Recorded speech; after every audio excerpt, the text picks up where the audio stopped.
За сайн байцгаана уу? Үзэг сонсогчдод энэ өдрийн мэндийг хүргье. Шинжлэх ухаан танин мэдхүйн одон өндөр суугийн маань их Монгол улсын түүх нэвтрүүлэг маань эхлэхэд бэлэн боллоо. За энэ хүү нэвтрүүлгийг Америк сургуулийн түүхийн багш Маргатхан Бидөхөн бэлтгэн хүргэдэг. Өдрийн мэнд хүргэе. За өдрийн мэнд хүргэе. За нэвтрүүлгийн маань хамтран ажиллагчаар өрх бүрийн хэрэглээ уяг гурил, за гайхалтай амьдралын үргэлжлэл Garden City House хотхон хамтран ажиллаж байна. За өнөөдрийн сэдв. За өнөөдрийн сэдв бол дэлхийг аргамтсан их засаг хууль гэсэн сэдв байгаа. Тэгэхээр их засгийн тухай, их засаг хууль, их ясаа тий. Эний тухай ярнаа. Тэгэхээр юуны өмнө бол за сайн байцгаана уу тий хэрхэн сонсогчдоо.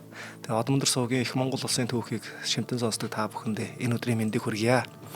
За мэдээж подкастын маань тий шинэ дугаар эхэлж байна. Тэгээд өнөөдөр бол бид Монголын түүхийн хамгийн нууцлаг атлаа, хамгийн хүчрхэг нэгэн сэдвийг хөндлөх болно. За энэ бол зөвхөн нэг хууль биш. Энэ бол эзэнт гүрний яс, цус, тий мах одоо өөр юу гэдгийг амьсгал байсан их засаг хууль.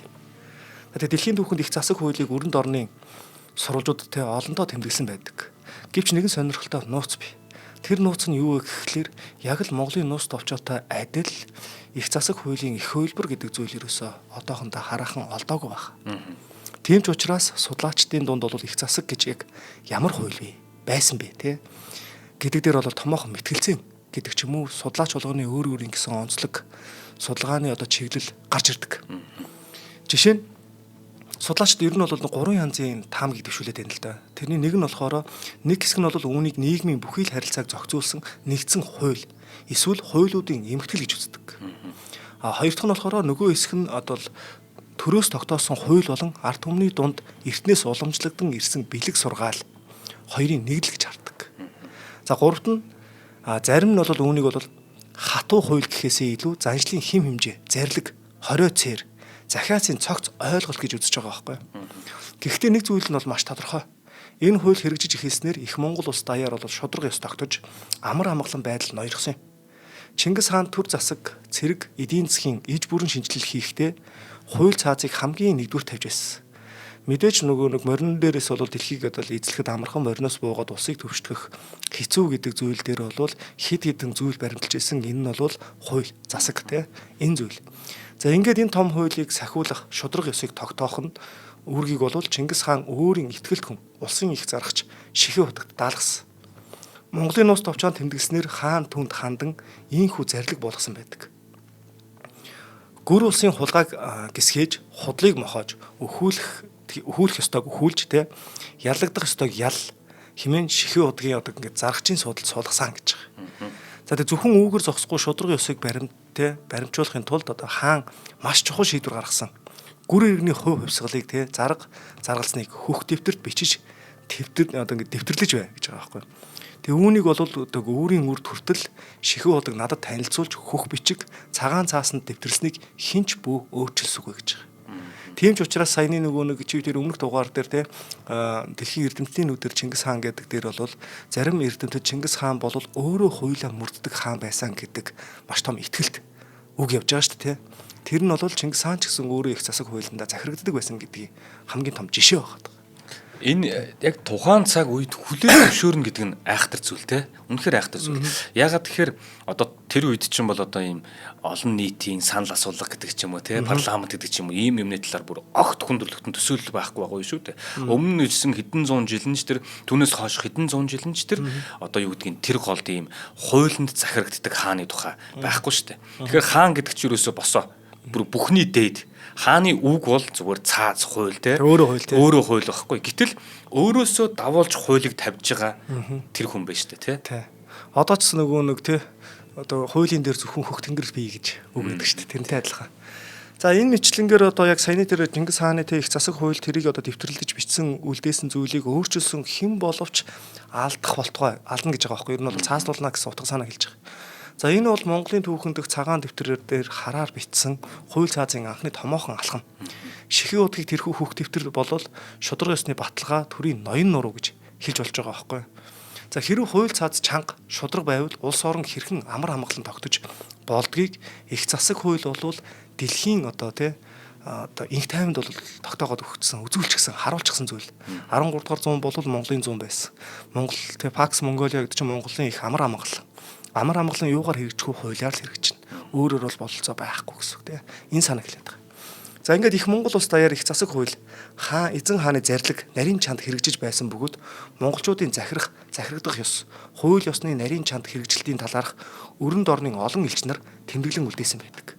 Жүвэнигийн ертөнцийг байлдан дагуулагчийн түүх зохиолдоо тэдний захирагдах ёс бол нэн нарийн чанд хэрв 100-т мянгатын дарга алдаа эмдэгдэл гаргалаа гэж бодох юм бол хоёр нарны хооронд явж хүрэх хол газар байсан ч ямар ч зайд байсан ч хаан түүн рүү ганц л илч мордуулна. Тэр илч хурч очоод толгойг нь ав гэсэн бол толгойг нь авна, алтаар торох гэсэн бол торгуул тавина. Ингэж л буцаж ирнэ. Өөрөөр ямар ч арга байхгүй гэсэн. Хууль ингэж үйлчлдэгэ гэдгийг бол их засаг хууль ялангуяа монголчуудын байгуулсан хууль засаг маш сайн харуулж чадсан. За их засаг хууль одоо бол ихээр бидэнд уламжлагдаж ирээгүй тул судлаачид сурвалжуудад тэмдэглэгдэн үлдсэн заалтуудаас их засгийн үндсэн агуулгыг сэргэх орлого хийсээр ирсэн байдаг.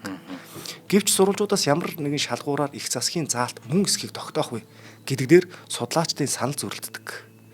Ялангуяа судлаачдын их засгийн заалт хэмээн ишилсээр ирсэн одоо яг тийм 20 дугаар зууны үеийн нэг түүхэн юу байгаа шүү дээ, марксист түүхийн. За энэ талаар бол судлаачдын байр суурь бол ихээхэн ялгаатай байдаг гэж үзэж болж байгаа. Тухайлбал яг марксизмын үеийн тэмдэглэлийн одоо гээд наривчлан судлаад яг энэ тэмдэглэдэх их засаг хуулийн заалтууд бол Жүвэнигийн ертөнцийг байлдан дагуулагчийн түүх болон одоо умардын тэмдэглэлийг үндэслэн бичсэн тул анхдагч ихч сурвалж болгон ашиглах боломжгүй хэмээн үзэж байгаа байхгүй. Хоёулаа нөгөө нэг хамгийн анхны сурвалж бол тэр яг их сурвалж гэдэг зүйл байгаад байгаа. Харин их сурвалж нь өөрөө байхгүй мөртлөө бусад сурвалжуудаас гарч ирж байгаа учраас анхдагч их сурвалж энэ бол бишээ. Ямарваа нэгэн байдлаар Жүвэни бол яг тэр их сурвалжийг хараагүй харин ийм заалт байдаг гэж бичсэн нь бол магадгүй энд ямар нэгэн хөнгө аяс орсон байх магадaltaа гэдэг санаа хэлээд байгаа байхгүй. Энэ дээр зүгээр нэмээд жишээ тайлбарлах юм бол одоо богдын бошго гэдэг байгаа шүү дээ тий. Богдын бошго жишээлбэл яг өөрийн гараар бичсэн хэсэг тодорхойгүй тийм. Гэтэл богдын бошго дээр болохоор ийм үг байдаг байхгүй. Грекийн тооныг босгосон хүн нь одоо улсынхаа туугийг хатах уу гэдэг. Тэгэнгүүт энэ үгээс одоо эн чинь нөгөө нэг их сурвалжсан биш шүү дээ. Гэтэл энэ үгээс юу гэж хүмүүс дараагийн зохиолтой ч юм уу дараагийн баримтнаар ашигладаг вэ гэхэлэр их хатан их тагн дондог дулам хатан чинь одоо богдхаанд Монгол улсын төрөл албааг өөрөө гараараа ойсон биш дээ гэдэг үгийг л авчиж байгаа. Тэгэхээр их сурвалж нь биш байгаа шүү дээ. Яг тэрнтэй адилхан л юм үйл явдал гэсэн. Харин тий. За тэгээ түүнчлэн Багдадын номын сангаас л Чингис хааны их засгийн нэг бүлгийг Ибн Ад бурхан олж үзснийг яг 1344-өөс 1442 онд амьдарч ирсэн байгаа байхгүй. Энэ дамжуулан мэдээлсэн гэдэг нь бол үнэлэхгүй гэж үзээд байдаг. За ингээд Багдадын номын санд харсан гэж ингээд дамжуулж байгаа ясаа нь Чингис хааны ясаа биш. Магадгүй Ил хааны Газаны үеийн хааны өөрийнх нь зарлиг ясаа буюу их засаг хууль байсан байж магадгүй гэдгийг бол Равчнавский гэж судлаач үзсэн байдаг. За энэ бүх маргаан их сурвалжуудад тэмдэглэгдэн үлдсэн их засгийг ямар хэсгийг их сурвалж болгон ашиглах вэ гэдэг асуултанд болгоомжтой хандахыг бидэнд одоо сануулж байгаа гэсэн үг. За бидний санахад бол Монголын нуус товчоо ертөнцийг байлдан дагуулагчийн түүх, судрын чуулган их зэрэг найдвартай сурвалжуудад тэмдэглэсэн тэмдэглэлийг элч нарын тэмдэглэлтэй харьцуулан үзэх замаар их засгийн заалт мөн эсхийг тогтоох боломжтой гэж Сумьяватар гэдэг хүн бол Монголын нуус товчооны Чингис хааны зарлиг гэсэн одоо судалгаанд бас дурдсан байдаг. За тэгээ үүнээс хойшхыг болохоор би нэг Монгол улсын их сургуулиас гаргасан их Монгол улс гэмэх судалгааны бүтээл ном байгаа Энэ номноос ишилж ярьж байгаа гэдгийг бас давхар дурдаад явчих За их засаг хууль бол мэдээж Чингис хаан их засаг хуулийг гаргасан гэсэн хэллэгүүдийг бол юуны өмнө анхааран үзэх хэрэгтэйг сануулсан байдаг. За татаруудтай байлдахын өмнө цэргийн олз цааз тогтоосон тухай мэдээ Чингис хаан засаг нэрээр сурвалжид гарч байгаа анхны тохиолдол. Энэ талаар Монголын нуус товчоонд татарыг 70 нөмрөгтэй байлдах хадгалахын урд Чингис хаан засаг өгүүлрэн гэж байгаа байхгүй. Дайсан хүмүүсийг дарваас олзонд бүү одоо ингээд шун. Дайсан дарагдваас тэр олз биднийх болох буй за. Хуваалдаж чадна хуваалж хүрнэ. Нөхөр хүмүүсээс одоо ингээд няцагдваас гэж байгаа юм. Тэр нь бол дайсанд хэрвээ ялагдваас төрүүний довтлсон газартаа эргэж ир. Төрүүний довтлсон газартаа ирсэн хүмүүсийг мөнхрүүлье. Одоо энэ нь бол цаазлах гэсэн утга санаа гэлж байгаа. За энэ бол нэгдүгээр дайн тулааны цааз хууль. Нөгөөх нь болохоор мэдээж олзон шунахгүй байх Энэ бол бас л одоо ингээд засаг захиргаатай байж иж энэ дайн амжилттай болно гэдэг зүйлийг хэлээд байгаа. Нөгөө яриад байгаа шүү дээ. Ер нь дайн байлдааны талд бол Чингис хаанд нэг одоо бас онцлог байгаа. Тэр онцлог нь юу вэ гэхээр дайн заавал ялах ёстой. Ялж иж л олзон төрнө. Тийм учраас цэргүүд нь ч гэсэн ялах одоо ингэ сонирхол маш өндөр байсан. Ер нь бол ялангуяа энэ бол хамаг Монгол улсаас их Монгол улс болох энэ хугацаанд тий. Ер нь яг тэр дайсан цэргүүд нь өөрсдөө одоо нөгөө морио аваад ирдэг тий. Олз авж иж дайнд амжилттай оролцдог. Тэгэхээр энэ дээр нь маш сайн одоо засаг хуулийг гаргаад өчөж байгаа тий. Магадгүй нөгөө нэг яг энэ үйл явдал нөрөө алтан хулчир нар чинь бас нөгөө голзон шунаад яваа дайныг узаашруулсан шүү дээ тий. Тэгэхээр энэ бол ерөөсө болохгүй зүйл юм а гэдгийг хамгийн анханаас нь тохироод явчихсан зүйл байгаа. За энэ хүү Чингис хаан дайсандаа тулалдаж байгаа үед голзон шунахгүй байх, дайсанд одоо ингээ ялагдвал анх довтлсон газартаа буцаж ирэх. Хэрв анхны довтлсон байранда ирээгүй хүнийг цаазлах хуулийг тогтоосон гэдэг нь бол Монголын нос товчонд тодорхой харагдаж байгаа. Тиймээс энэ засаг хууль бол их засгийн заалт мөн гэж үзэж болно гэж байгаа.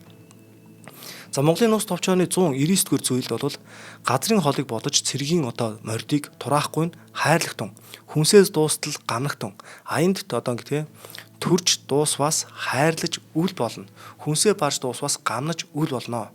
Мөрд чинь гэрээс олон буй за алсыг бодож ахуйн цэргийг гэрээс бүү одоо хөөлөхтун гэж ингэж хэлж байгаа байхгүй. Энэ бүх зүйл нь болохоор цэргийн хүний хүнсэнд нэмэрлэж өгөх болтгоо хэмээн ачаа нэмэрлэн автугай гэж байгаа. За энэ мэтлэнгээр ингээ хэлж байгаа нь бол хэмжээг одоо тий юу хэмдэ одоо ингээд цэргийн одоо ингээд зардал одоо яг яаж гарах хэвээр юм. Дайн байлдаанд явж явах замдаа бол ан гөрөө хийгээд явжээ. Энэ нь өөрөө цэргийн хүнсээ ингээ гамнаж явах хэвээр гэдэг ч юм уу тий. Иймэрхүү зарилгуудыг яг нөгөө жанжид нь цэргийн ноёдон тий яг уг дуу дагаж явж исэн, мөрдөж явж исэн байгаа байхгүй. Энэ ч өөрөө зөв байсан гэдэг санааг хэлээд байгаа. За их засаг бол бас л хуулийг бол цэргийн цаазын хэсэг гэж үздэг тий үзэж болно.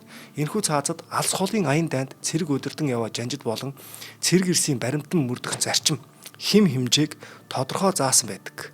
Их засаг хуулийг судалсан судлаачид уг хуулинд цэргийн зааз гол байр суурьтай байсан гэдгийг хүлээн зөвшөөрдөг. Энэ мэтлэн их засаг хуулийн заалт байж болох Чингис хааны зарлиг, тушаал Монголын нус товчонд нэлээд тэмдэглэгдсэн байдаг. За хоёулаа тэгээ энийг цааш нь үргэлжлүүлээ те. Тэгэхдээ ивент тэтгэгчийнхаа дараа. За тэгээ. За нэвтрүүлгийн хамтран ажиллагчаар гайхалтай амьдралын үргэлжлэл Garden City House хотгон ажиллаж байна.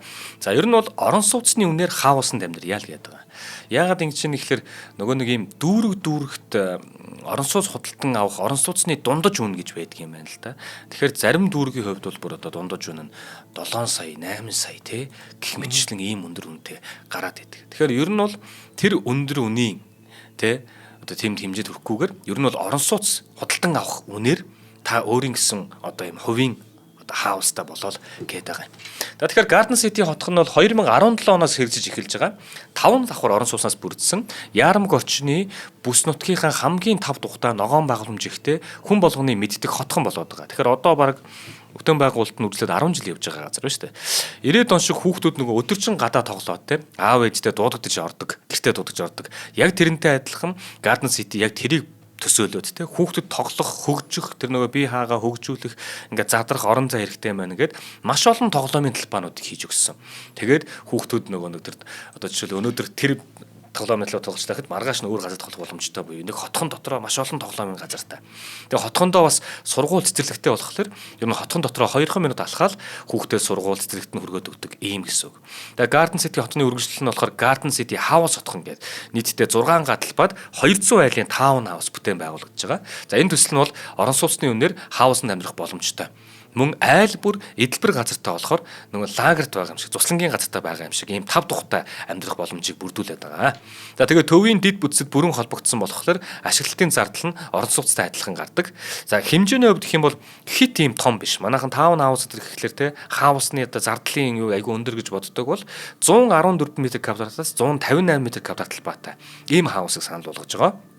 Тэгэхээр Ярамгийн Garden City House хотхон дээр очиод загварын байрыг нь үзэж танилцаарай. Орон сууцны үнээр хаусанд амьдрий Garden City House хотхон. За холбогдох утас нь бол 75 77 75 77 75 77 75 77. Нөгөө нийслэлийн засаг даргын тамгын газрын нөгөө шинэ байр баригдсан шүү дээ. Ярамгт тэрний зүүн талд мөнх хадаа шоурумын замын эсрэг талд байрлаж байгаа юм байна. Garden City House хотхон маань. За бид бүхний дэмжиж ажиллаж байгаад баярлалаа. 75 77 75 77. Тий. За баярлалаа. За баярлалаа. За Жувенигийн ертөнцийн байлдан дагуулагчийн төвх зохиолдоо бол их засаг хуулийн талаар тусгайлан бичсэн бөгөөд тэрээр их засгийг нэлээд хідэн заалтыг тэмдэглэсэн нь их засаг хуулийг сэргэн судлахад чухал ач холбогдолтой гэж үздэг. За Жувенигийн бичснээр бол Чингис хаан их Монгол улсыг байгуулж хуучин хууль дүрмийг халж Монгол аймагуд нэгдсэн улс байгуулсны учир Чингис хаан зарим аймгийг баримталж байсан үл цохилдох заншлыг халж зүй зохист нийцсэн магтууштай журам дэглэм тогтоосон гэж үздэг. Тэрээр мөн их засаг хууль буюу зарлиг тушаалыг эмгэтгэлийг хунтайжд хадгалагдаж байдаг. Бөгөөд хан хөвгүүд цугларн их хуралдаагаар цэрэг дайны болон бусад чухал асуудлыг хэлэлцэх үед их засгийг залж түүний заалтын дагуу асуудлыг шийддэг хэмээн тэмдэглэсэн байдаг. За ертөнцийн байлдан дагуулагчийн түүхэнд тэрээр их засаг болон зарилгуудыг бичиж тэмдэглэн хуйлмал болгон эдгээр хуйлмалуудыг ясаан их судар хэмээн нэрлээд тэргүүн хунтайжийн сан хөмрөгт хадгалагдчих болно гэж байна. За шинэ хаан ширээн залах буюу цэрэг дайны асуудал болон төр засгийн чухал асуудал хэлцэхээр хан хүүгүүд цугларахад уг хуйлмалуудыг залан оруулж бүх асуудлыг түүний заалтанд нийцүүлэн шийдвэрлэнэ гэж байна. Химээс нь бол ихээхэн үнэмшилтэй мэдээ бөгөөд Жувений хан хүүгүүд тийхүү асуудлыг шийдэж байхыг харж эсвэл сонсож байсан байх боломжтой. Жувенийн их засаг хуулийн байдал ямар үед хэрхэн хэрэглэгддэг талаар ийхүү тодорхой мэдээ үлдээсэн нь төдийгүй их засаг хуулийн зарим заалтуудыг тэмдэглэн үлдээсэн байдаг гэж. За Чингис хаан нас орсны дараа таалалт өгсөний дараа болвол Монголын нэг эзэлж авсан газар нутаг явуулж байсан улс төрийн бодлого нь бол эзэнт гүрний хэмжээнд хүрчихсэн байсан. За тэгээ 2 жилийн хугацаанд бол хамгийн бага хүү гал голомт гэдэг утгаараа бол Чингис хаанаас шууд их цэргийг өвүүлж авч байгаа тэгээ тулгын санаачлахаар хэрлэнгийн хөдөө аралд бол өгөөдөө хааныг хаан ширээн залах их хуралдаа болж байгаа. За энэ хуралдаан уур амьсгал бас хэсэг хугацаанд нэлээд үргэлжилсэн байдаг. За ингэж үргэлжилсэн энэ үйл явдалтай холбоотойгоор болвол сүүлд бол яа харахгүй их засаг хуулинд бичиж тэмдэглэж үлдээснээр Чингис хааны зарлиг өөрөө 1219 онд гарчсан байсан шүү дээ. Хоризм улсад аян дайнд явхаас өмнө өгөөдөг дараагийн хаан ширээн суулгах ёстой гэдэг ийм заалт байсан. Тэгэхээр энэ их засаг гэдэг хууль нь өөрөө их хүчтэй байсан учраас дараагийн хаан ширээнд өгөөдөө суусан гэдэг бас судлаачдын таамаг яваад байдаг. Энэ цаг хугацаанд болон 2 жилийн хугацаанд их зэргийг тулуу захирч үлдсэн шүү дээ. Тулуун нэр хүндээс 29 юм биш үү? Тулуун нэр хүнд бол нэлээд өсчихсэн байсан гэсэн үг байхгүй юу?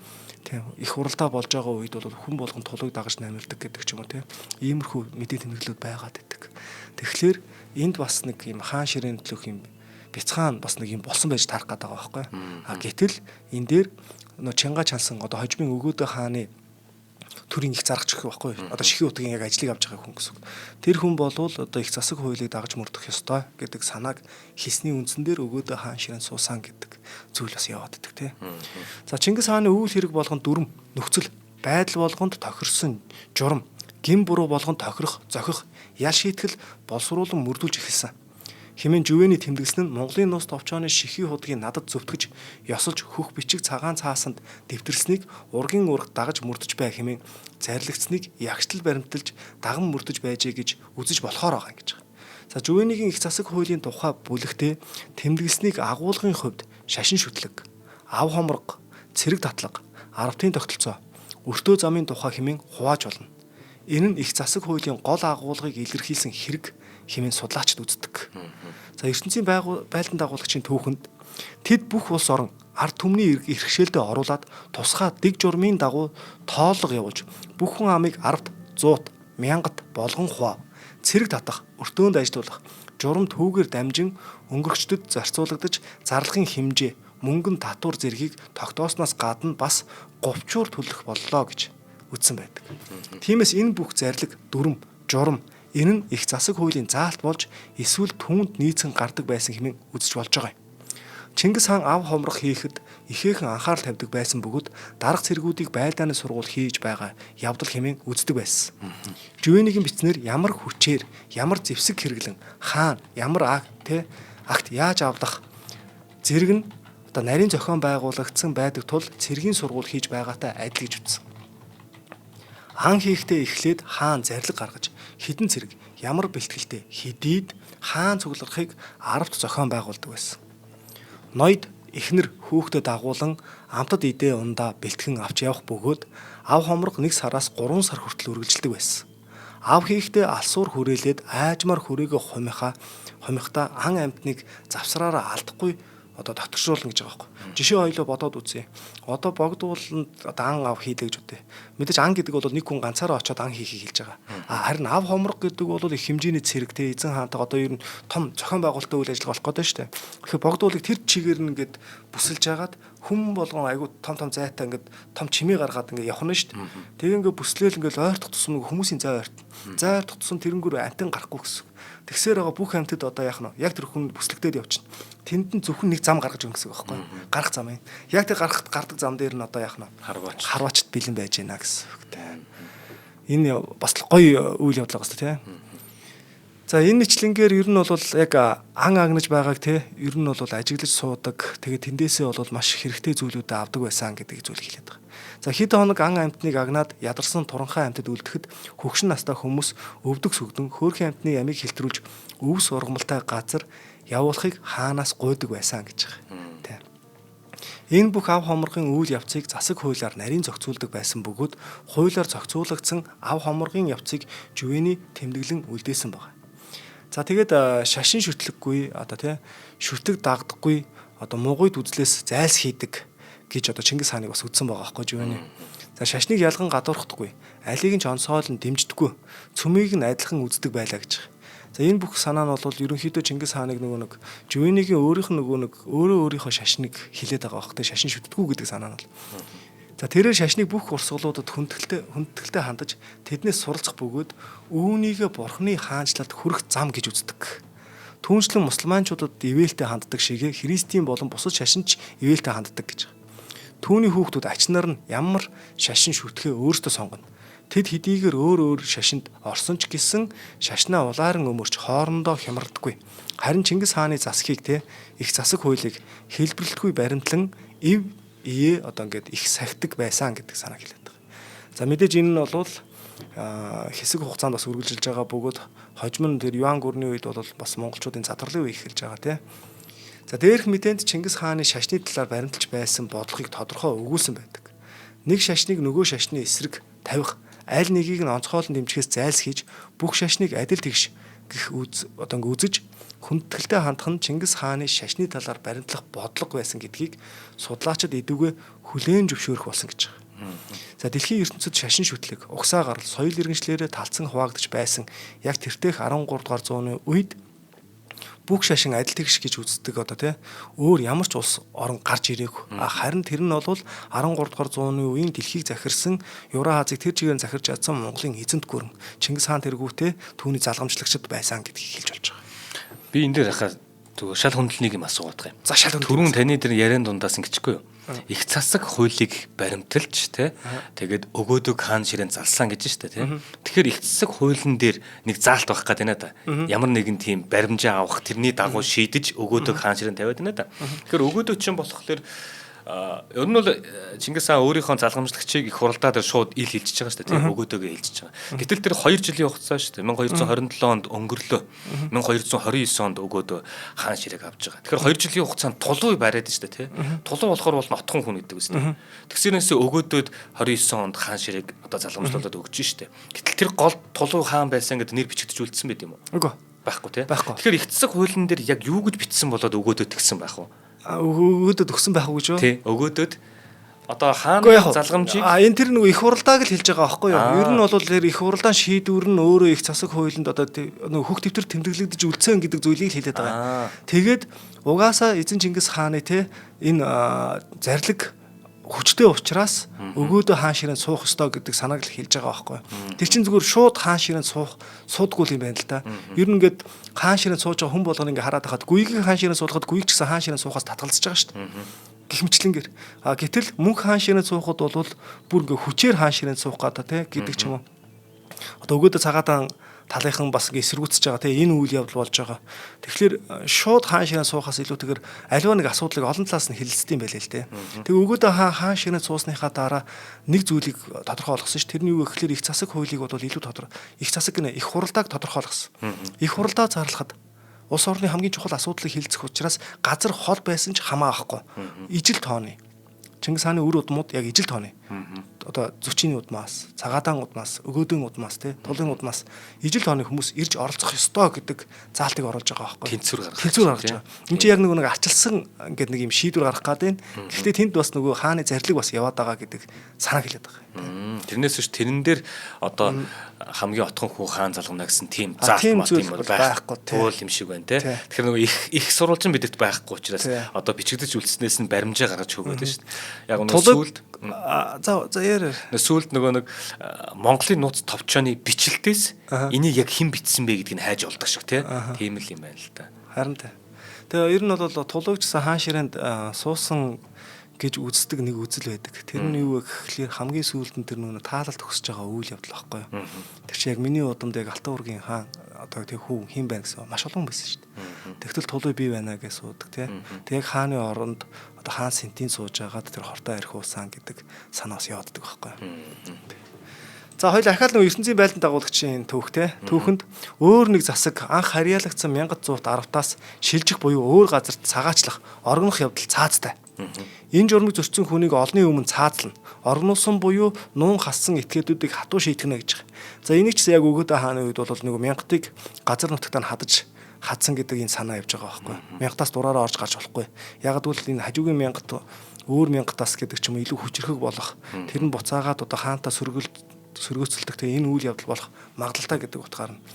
За энэ мэтлэнгээр одоо ингээд тэмдэглэснээс үзэхэд нэг аравтаас өөр аравтад шилжих, аравтаа орхин явах цаазын ялтай байсан төдийгүй нуун дарагдуулсан этгээдийг шийтгэдэг байсан гэж. За нөгөө нэг татаарыг эзэж аваад нэг эсүүгэн хоёртой сайхан унд дуугаа сууж исэн чинь тэ нөгөө эсүүгийн царайныг сонирн болонгууд нь эсүүгний царайныг сонирн болонгууд нь юу яадаг ш Чингис хаан энд байгаа бүх хүмүүсийг 10 аравтаар нь хуваа гэл. Бүгд гадны нэг ч хүнийг авч болохгүй гэхэд л тэр нөгөө нэг нөхөр хуучин нөхөр нь гараад ирдэг өстэй тий. Энтэй ч адилхан зүйл үйл явдал байгаа байхгүй. За Пендая Сютинг нар гэж хар татарын хэргийн товч тэмдэглэсэн гэж байгаа байхгүй. Тэрэн дээр тэдний улсын цаазад өвс ногоорсон хойно газрыг нөхөлсөн ба гал алдаж бэлчээр шатаагдсан нэг гэрээр нь одоо асуудыг тэг гэрээр нь алдаг гэж байгаа. За гиж алдсныг одоо түүж авсан галыг түүж авсан тий.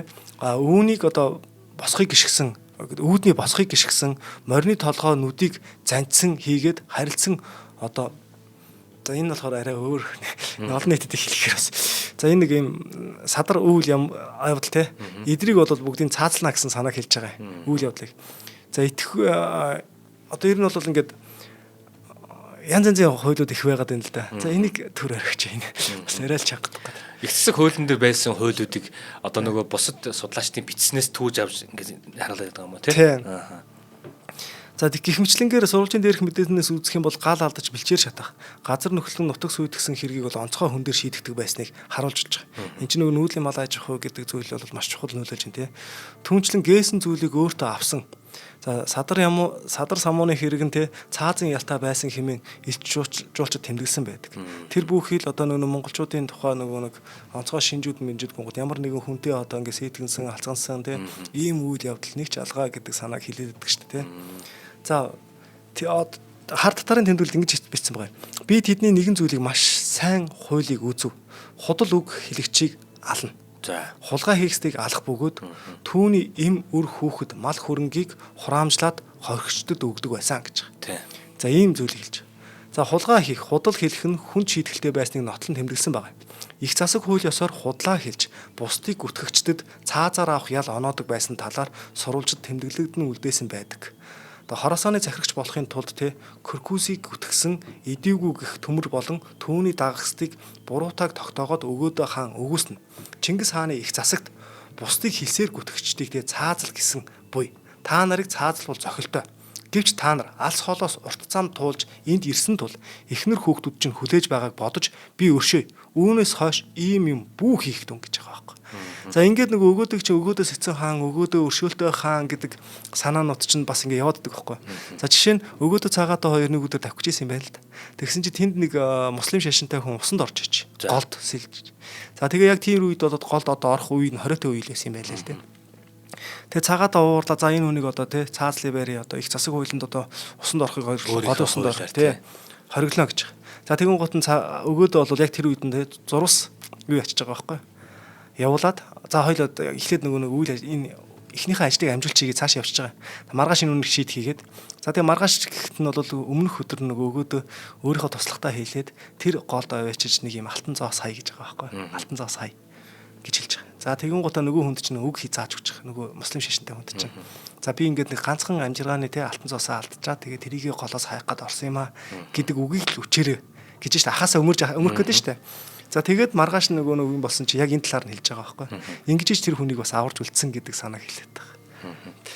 За энэ дээр нэг зүгээр ийм юм нэмээд хэлчихэд угаасаа тэр нөгөө хэв хуульч гэдэг хүннүүгээс те цахим мөрдөж байгаа тэр хууль за тэгээд их цэцэг хууль энийг ингээ харах юм бол заяа 2000 жилийн өмнөөс ч тэр ам дамжин яригдахтаас тэр амнаас ам дамжин хилэгдэхтэй хүртэлтэй тэгээд ах トゥ амар садан үр хөвгтэй тэр хулгай хийх худлаа ярихыг цаазаар ахуулах хэмжээний зүйлээ гэж ойлгоцсон байсан Монгол үндэстэн.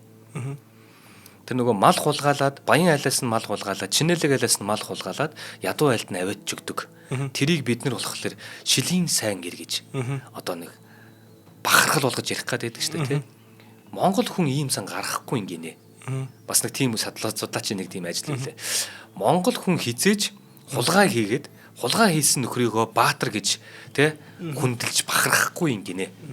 Тэгэхээр нөгөө шилийн сайн ир гэдэг чинь бас нөгөө нэг юм зохиомл түүхүүгүй юу гэдэг тэр бодороо гэдэг тиймэрхүү зүгээр бичлээсэн байхгүй би тэрийг бас бодцоод нэрээ ингээд 2000 жил гэдэг юу гэдгийг тий ийм олон зуун жил хулгай хийсэн хүнийг шууд цаазаар нь авдаг тий өрх гэрээг бүгдийг нь хураагаад ингэдэг байсан. Ийм юмар явцсан хүмүүс байжиж яагаад хулгай хийгээд ингэсэн хүнийг нэг юм бахархалтайгаар хүлээж аавна гэж гэдэг нэг ийм сонин бодол төрсэн байхгүй. А тэгсэн чинь энэ дээр би зүгээр ямар хариулт олсон гэхлээр ингэж хэлээ. Нөгөө 1900-аад оны ихэнх үе те гэж яхад Монголд ч 50000 гаруй нөгөө хятадын пүүс байсан гэдэг юм шүү дээ. Нөгөө хятадын пүүсүүд нь бол хүрээ мөрөөж идэм юм хүмүүсийн төвлөж амьдардаг газруудад дийлэгтэй байгаад байгаа юм л та пүүсүүд нь бол. А гэхдээ нөгөө хэд чинь яаж Монголын баялагийг гэдэг юм уу тэр Монгол хүний баялагийг авах гээд байна вэ гэхэлэр эдгээр чинь нөгөө нэг юм суурьшмал соёл иргэншил байхгүй учраас ингээд тараа явчихдаг юм байна. Тэгээд эдгээр чинь ингээд нэг олж авах ингээд бөөнөр суулгах газар нэг хүрээ хийдэн л юм байна те. За тэр үед нь ингээд пүүсээ байгуулчихж байгаа. А тэндээс хүн гаргаж байгаа байхгүй пүүсээсээ дахиад хүн гаргаж байгаа. Тэр хүнийг нь болохоор агент за. Тийм агент байхгүй нөгөө агент гэдэг чинь. Тэгвэл гол тэр хятад агент яах вэ гэхэлэр одоо юу гэдгийг 2000 мал хүнийг нь тоолохгүй, айлыг нь тоолохгүй. 2000 малыг хариуцаад нэг агент гарна. Тэр агент нөгөө нүүдэлж яваа хүмүүсийн араас очиж нүүдлээс очиод ингээд худалдаа 8-ыг нийдэг. Тэгээд зээл өгдөг. Зүгээр л хідэн ч төгрөгний юу байсны хамаагүй те хідэн ч байсан хамаагүй өг. Зүгээр л авъя гэх юм бол өг. Тэгээд мөнгө байхгүй нэ гэх юм бол зүгээр өгч. Тэрийг хідэн улаа дараа авч болно. Тэгээд өрөө нэхгүй чимээгүй байж гэж байгаа тий. Тэгээд нөгөө нэг өрнийхэн тоон ихсээд эхлэнгууд оронд нь нөгөө мал хуйнаас нь аваад ирдэг. Нөгөө мал хуйнаараа хүрээ гэдэг юм ойрхон юм төвлөрсөн пүүстэйг ойрхон газруудад ингээд цуглуулдаг. Цуглуулж хагаад намар нөгөө нэг тарга твээр нь бүр сайжсэн хойно туугаад урагшаа гаргадаг. А яг энэ дундаас бол харин нутгийн эрстэй одоо энэ булхааг тийм үү энэ зээл гэдэг юм уу олон дахин өндөр үнээр өгөөд ингээд хүмүүсийг хөлтөд авсан тэр зүйлийг нь харин өстө нөгөө нэг одоо авахыг нь аваад юм уу туухыг нь туугаад эргээд нутаг оронд нь тарааж исэн. А энэ хүмүүсийг бол харин жилийн сайн гэж хэлж болох юм шүү. Тэрнээс биш нөгөө нэг чинэлэг айлаас нь аваад ядуу одоо айлд нь авч өгдөг гэдэг ч юм уу. Ийм бол биш. Айлаа зүйл хоёр талтай гэдэгтэй л яг адилхан л да. Жишээ нь мал мянга хүрхээр нөгөө нэг гаргаж идэх мал олддгүй гэж ярьдэн штэ. Тэр чинь ямар утгатай юм бэ гэхээр хайрлж штэ. Хадгалж штэ. Одоогийн хадгаламж гэсэн үг байхгүй юу? Тийм байгаа сте. Тэгжиж тэр хүн чинь амжилтанд хүрээд одоо нэг баян малчин болж байгаа штэ. Мянга малчин болж байгаа. А гэтэл сая тэр нөгөө нэг бүх нийтийн хөрөнгө хураалт гэж хоёулаа нэг кинонд нэг үзсэн штэ. Яагаад нэг ингээ ядуу хүнд ингээл баахан мал өгсөн чинь нөгөө гадаа нөөст махаа чанаад идсэн арьсаач тэр чигээр ингээ гаргаа хайцсан тий ингээ байдаг тэр яг бодит түүх байхгүй юу тий хөдөлмөрч хүн гэдэг чинь тэр чинэлэг байгаа хүн юм билээ шүү дээ залгидгийн гэрте хоолгүй залхуугийн гадаа түлээгүй гэдэг үг чинь яг үнэн байхгүй юу а тэгээ саяны чиний хэлсэн дээр чинь хоёул бүр хатурчлаа шүү за яг саяны чиний хэлсэн дээр чинь яг одоо цагт одоо бас яг өөрчлөгдсөн юм байгаа мó гэдэг санаа бас явж л байгаа тэр мөнгө хүлэх гэдэгтэй чинь адилхан ер нь бол ингээл нөө зээл тусламжаар нэлийн олон юм хийгээд байдаг тэр нь яг үр дүнтэй байдгүй үгүй юу гэл тий за яг яриул зөндөө юм болчиход байна л да тий. За хоёул үндсэн сэдв рүү оръё. Их засаг руу оръё тий. За судрын чуулган болон тий түнчлэн хар татарын хэргийн товчид бол хэрэг өсөв, даарав, бэрх гашуун болов гэвэл түүнийг сайн биш, бэлэггүй гэж хэлдэг гэж байгаа. Тиймхүү тэдний улсад энгийн цагт одоо нэм шагнал үзүүлэх явдал үгүй. Ганцхүү дайн байлдаанд ялсан үед сая морь хийгээд алт мөнгөн гэрээгээ буюу торог дурдан тий хоргоог шагналд өгдөггүй гэдэг. За ингэж өгүүлсэн нь монголчуудын зан үйл гавьяа шагналын талаар бичсэн байдаг. Дайнд гавьяа байгуулсан цэрэг занжтыг хөхүүлэн шагнах нь засаг хуулийн заалт хэмээн үзэж болох юм а гэж байгаа. За Рубрукийн бичснээр бол Мөнх хааны ордонд Багдадын халифт Энэтхэгийн султан, Туркийн султан зэрэг олон орны элч нартай уулзж байсан бөгөөд тэд их хаанд үнэт бэлэг сэлт өргөн барьдаг байжээ. Миний сонсноор хаан алт чирэггүй, мөнгө чирэггүй, харин хүн л хэрэгтэй гэж хэлдэг байсан гэж байгаа. Гой үг байгаас да үгэндээ хариу үг нь. За өгүүлсэн гэдэг ч байгаа. За Хувлаа хаанаас Солонгос дэлгээс тэ энэ жуух бичиг дотор их засаг гэдэг заалт орсон хэмээн Сумьябаатар тэ ингээ орчуулсан байдаг. Сумьябаатар бол Монгол Солонгосын харилцаа гэдэг агуу том судалгааны бүтээл бичсэн байдаг. Тэрэн дээр бол тэ яг ийм зүйл байна гэдгийг гаргаж ирж байгаа байхгүй. За Тайзу Чингис хааны айлцсан засагт өгүүлэхдээ нэхэн санвас илсэн ус болвоос данж барих бөгөөд цэргээс туслах бөгөөд хүнс нийлүүлэх өртөө байгуулах тэ өрхийн зэсийг өргөх даргаач тавих болмоо гэж ингэж бичсэн байна. Сурвалжийн дээрх мэдээнээс үзвэл Монголын эзэнт гүрэнд дагаар орсон орнуудтай барьцааны хүн илгэх, шаардлагатай үед цэрэг нийлүүлэх. Одоо нөгөө Тангууд улсын Бурхан хаан ч тэ Бурхан хааны нөгөө цэргийн жанжин хэлсэн байдаг штэ тэ. Чадалчин хөрөхгүй бол хаан яах гэж болсон юм бэ гэдэг. Уг нь бол өмнөх тохироо нь бол ямар нэгэн дайн байлдаанд явхад бол заавал цэргээр гаргаж өгнө гэдэг ийм заалттай байсан тий. За тэгээд өртөө байгуулж өртөөний сүлжээнд холбогдох, хүн амын тооллого хийж бүртгэлийг цэсээ өргөн барих, хүнс нийлүүлж татвар төлөх шаардлагыг тавьдаг байсан. За жуу бичигт бол одоо өгүүлсэн монголчуудын олон улсын харилцаанд баримталж байсан энэхүү зарим нь Чингис хааны үеэс уламжлалтай бөгөөд магадгүй их засаг хуулийн олон улсын харилцааг зохицуулсан нэгэн заалт мөн гэж Сумьяазар санал нэгтэйгээр одоо тийм ингэж хэлсэн байна. За мөн Монголын нуус товчоонд өгүүлснээр их Монгол улсыг байгуулахад онцгой гавьяа байгуулсан хүчин зүтгэгчдийг тийм дархлахаас гадна 9 алдбаас бүү алдтугай 9 алдалд тийм эрүүд одоо бүү ортугай гэсэн 9 удаагийн алдаа эндэгдлээс уучлан дархлах ёс байсан байна. За эндээс одоо нөгөө 9 өрлөг гэдэг үг бас гарч ирсэн байх магадлал өндөртэй. Шинэ үеийн судалгаагаар одоо доктор Баяр сайхан гэдэг хүний судалгаагаар бол 9 өрлөг гэж бас байгаагүй маа гэдэг санааг хэлдэг шүү. За энэ яг миний дараагийн дугаар байгаа. За нэвтрүүлгийн хамтран хэлж ярьж байлаа. Өрх бүрийн хэрэглээ уяг гурил. За Америк технологиг Монголдо нутагшуулж зөвхөн бүхэл бүрийн гурил үйлдвэрлэхэд тусгаалan зориулсан үйлдвэрийг амжилттай нэвтрүүлэн хэрэглэгчдэд хүргэж байгаа. За уяг бүхэл бүрийн гурил нь Улаанбуудаг хальстайн бүхлээр нь тээремдэн гаргаж авдаг тул шим твжээлээ бүрэн хадгалсан байгалийн хамгийн үн цэнтэй гурил юм а гэдэг. Ялангуяа хүний биеийн бодисын солилцоог дэмждэг эслэг нь Улаанбуудан хальсанд ихээр агуулгадаг учраас гэж байгаа. За тэгэхээр энэ уяг бүхэл бүрийн гурил гэдэг нь ямар учиртай гэхээр ходоод гидсний үйл ажиллагааг дэмжинэ, бүдүүн гидсний эрүүл мэндийг сайжруулна, зүрх судасны өвчнөөс урьдчилан сэргийлэхэд туслана, хэд таргалтаас сэргийлнэ, цусны эргэлтийг дэмждэг, бодисын солилцоог идэвхжүүлдэг. За тэжээллэг чанарын хувьд болохоор эрдэсийн агуулмж өндөр, витамин B1, B2, B6, E, PP амин дэмэр баялаг, байгалийн гаралтай, шим тэжээл ихтэй ийм гурил байдаг. За тэгэхээр уяг гурилын хамт олон маань бол одоо гурилаа Монгол улсын 21 аймгийн бүх томоохон зах худалдааны төв болон сүлжээ дэлгүүр Улаанбаатар хотын 9 дүүргийн зах худалдааны төв болон бүх сүлжээ дэлгүүрүүдээр худалдаалдаг. За ер нь дэлгэрэнгүй мэдээлэл авъя гэх юм бол 77 17 88 99 гэсэн дугаараар холбогдох боломжтой. Өрх бүрийн хэрэглээ уяг гурил. За баярлалаа. Баярлалаа. Шинээр орж иж байгаа байгууллага нь тий. Би наадах дээр чи бас ахаад нэг зүйл хэлчихв нэмээд хэлчихье. Тэ би яг өөрөө яг биер мэдэрч байгаа юм баггүй юу. Тэрний юу гэхэлэр би сая нөгөө ингээд тэмцээн уралдаан гээл нэг жинг мингэ хасаад ингээд нилээ явлаа штэ. За тэрний дараа бол нөгөө жингээ тавих гэж байдаг баггүй юу. За жингээ тавих гэхээр шууд хамаагүй хоол идэж бас болтгүй. Яг гэвэл саяны яг хэлсэн чи одоо ингээд ходоод гэдтэй ингээд бүх юм ингээд айгу эмзэг болсон байгаа байхгүй юу. Яг энэ үед бол би айгу их бууз идмээр санагдаад. Буузал идмээр байгаа байхгүй юу. Ямар нэгэн байдлаар бууз идмээрээс. За тэгээд тэрэн дээр бол бүхэл өрлийн гурилаар тий хийсэн бууз хийж идсэн. Айгуу гоё шүлээ ингээ айгуу гоё барьчт юм ба штэ. Дотроо хагарах нь баг байдгүй юм байлээ. Тэг бүр айгуу гоё шүлтэй болсон. Тэгэхээр нь би за энэ бүхэл өргөний гурил гэдэг чинь үнэхээр л хэрэгтэй зүйл юм байна гэдгийг бол маш сайн мэдсэн штэ. Зөв бууз дээр нэмээд л гэдэг. Би тэр сая нөгөө дархан ороо те. Марадахын ээжийн гарын өстө хоньны сүлтэй өстө амар бууз ийдсэн. Би тэгээд тэр буузыг чи хоёулаа шин 4-5 цагийн алдад идсэн штэ. Орой би гэртээ юм идэг ууцсан.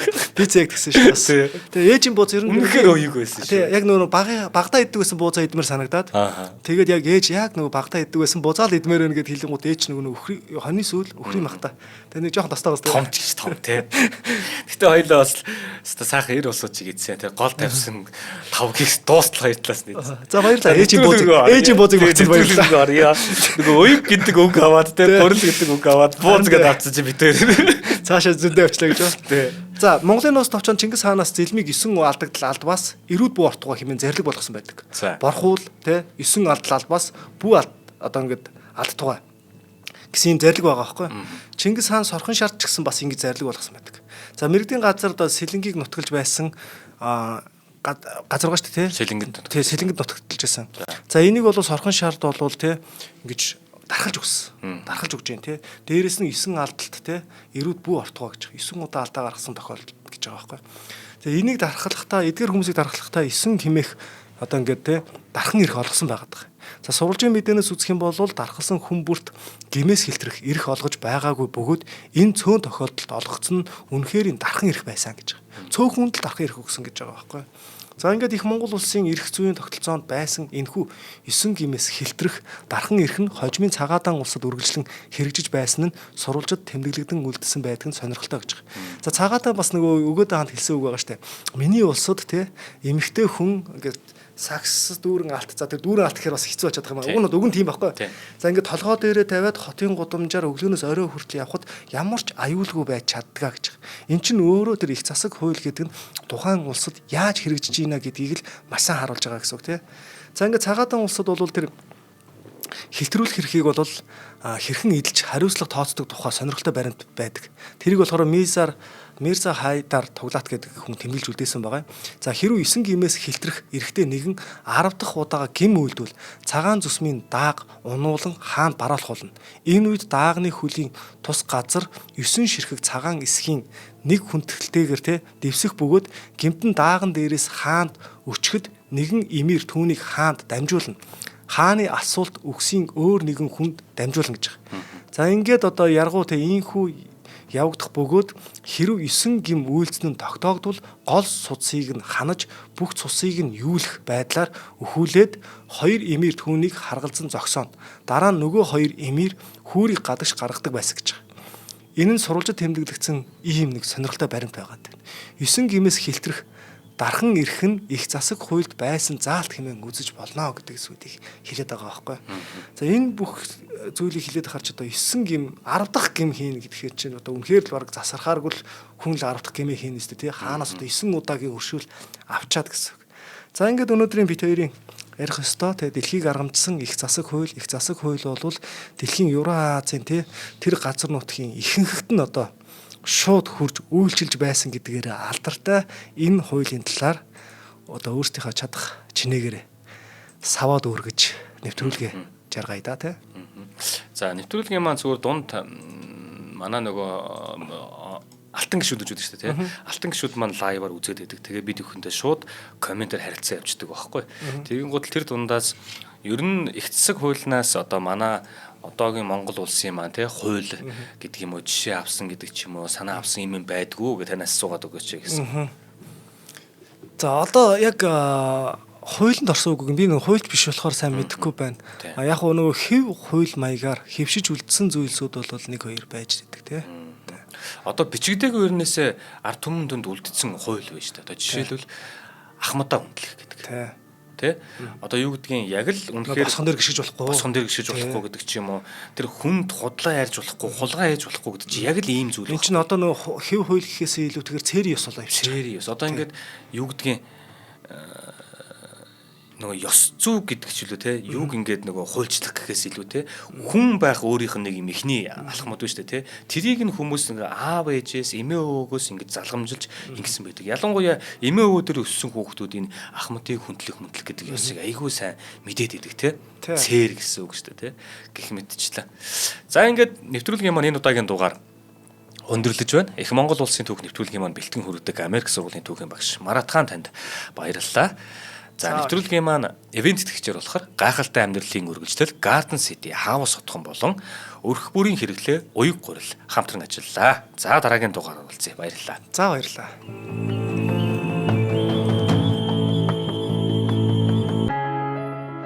Нэвтрүүлгийг хүлээн авсан Нарны аймгийн монголчуудаа баярлалаа. Одмондөр сувг нь энэ мэдчлэн таны мэдхүйн мянган нэвтрүүлгийг 2026 оны 7 сарын 1 хүртэл та бүхэндээ хүргэх юм. Их хэлээрээ шинжлэх ухаан танин мэдхүйг түгээхийн үлсэд нэгтгэх хүсвэл та бидэнд хандив өгөх боломжтой. Жилдээ ганцхан удаа 100,000 төгрөгөөр биднийг дэмжснээр шинжлэх ухаан танин мэдхүйг түгээх энэ үйл хэрэг амжилттай үргэлжлэх юм. Одмондөр нэр дээрх Худалдаа агшлын банкны дансага 4191 тэг 4518. Та 100,000 төгрөгөөр шилжүүлэхдээ гүйлийн утга дээр нь өөрийн нэр болон утасны дугаараа заавал бичээрэй. 100,000 төгрөг хандалснаар Одмондөр сувгийн алтан гишүүн болох юм а. Шинжлэх ухаан танин мэдхгүй Монголд ялах болтугай.